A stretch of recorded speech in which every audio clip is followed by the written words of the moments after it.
table du riche, et même les chiens venaient encore lécher ses ulcères.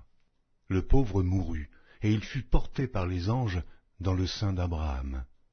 Le riche mourut aussi, et il fut enseveli. Dans le séjour des morts, il leva les yeux, et tandis qu'il était en proie au tourment, il vit de loin Abraham et Lazare dans son sein. Il s'écria, « Père Abraham, aie pitié de moi, et envoie Lazare pour qu'il trempe le bout de son doigt dans l'eau et me rafraîchisse la langue, car je souffre cruellement dans cette flamme. » Abraham répondit, « Mon enfant, souviens-toi que tu as reçu tes biens pendant ta vie, et que Lazare a eu les maux pendant la sienne. Maintenant il est ici consolé, et toi tu souffres. D'ailleurs, il y a entre nous et vous un grand abîme, afin que ceux qui voudraient passer d'ici vers vous, ou de là vers nous, ne puissent le faire. » Le riche dit, « Je te prie donc, père Abraham, d'envoyer Lazare dans la maison de mon père, car j'ai 5 frères. C'est pour qu'il leur atteste ces choses, afin qu'ils ne viennent pas aussi dans ce lieu de tourment. » Abraham répondit, « Ils ont Moïse et les prophètes, qu'ils les écoutent. » Et il dit, « Non, père Abraham, mais si quelqu'un des morts va vers eux, ils se repentiront. » Et Abraham lui dit, « S'ils n'écoutent pas Moïse et les prophètes, ils ne se laisseront pas persuader quand même quelqu'un des morts ressusciterait. »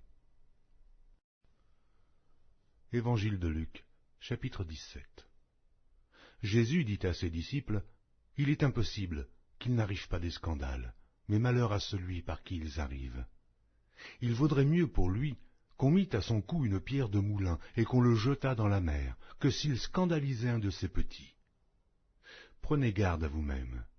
Si ton frère a péché, reprends-le, et s'il se repent, pardonne-lui. Et s'il a péché contre toi 7 fois dans un jour, et que 7 fois il revienne à toi disant « Je me repens », tu lui pardonneras. » Les apôtres dirent au Seigneur, « Augmente-nous la foi. » Et le Seigneur dit, « Si vous aviez la foi comme un grain de sénévé, vous diriez à ce sycomore, déracine-toi et plante-toi là dans la mer, et il vous obéirait. Qui de vous, ayant un serviteur qui laboure ou paie les troupeaux, lui dira quand il revient des champs, « Approche vite et mets-toi à table » ? Ne lui dira-t-il pas au contraire, « Prépare-moi à souper, ceins-toi et sers-moi jusqu'à ce que j'aie mangé et bu. Après cela, toi, tu mangeras et boiras. » Doit-il de la reconnaissance à ce serviteur parce qu'il a fait ce qui lui était ordonné? Vous de même.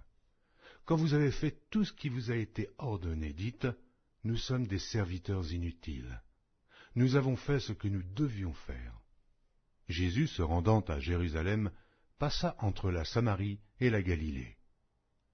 Comme il entrait dans un village, 10 lépreux vinrent à sa rencontre. Se tenant à distance, ils élevèrent la voix et dirent, « Jésus, Maître, aie pitié de nous. » Dès qu'il les eut vus, il leur dit, « Allez vous montrer au sacrificateur. » Et, pendant qu'ils y allaient, il arriva qu'ils furent guéris. Et l'un d'eux, se voyant guéri, revint sur ses pas, glorifiant Dieu à haute voix. Il tomba sur sa face aux pieds de Jésus et lui rendit grâce. C'était un Samaritain. Jésus, prenant la parole, dit, « Les 10 n'ont-ils pas été guéris? Et les 9 autres, où sont-ils?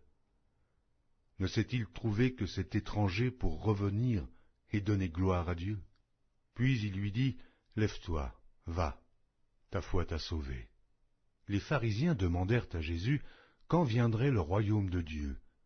Il leur répondit, « Le royaume de Dieu ne vient pas de manière à frapper les regards. On ne dira point, il est ici ou il est là, car voici, le royaume de Dieu est au milieu de vous. » Il dit aux disciples, « Des jours viendront où vous désirerez voir l'un des jours du Fils de l'homme, et vous ne le verrez point. On vous dira, il est ici, il est là. N'y allez pas, ne courez pas après, car comme l'éclair resplendit et brille d'une extrémité du ciel à l'autre, ainsi sera le Fils de l'homme en son jour. Mais il faut auparavant qu'il souffre beaucoup et qu'il soit rejeté par cette génération. Ce qui arriva du temps de Noé arrivera de même au jour du Fils de l'homme.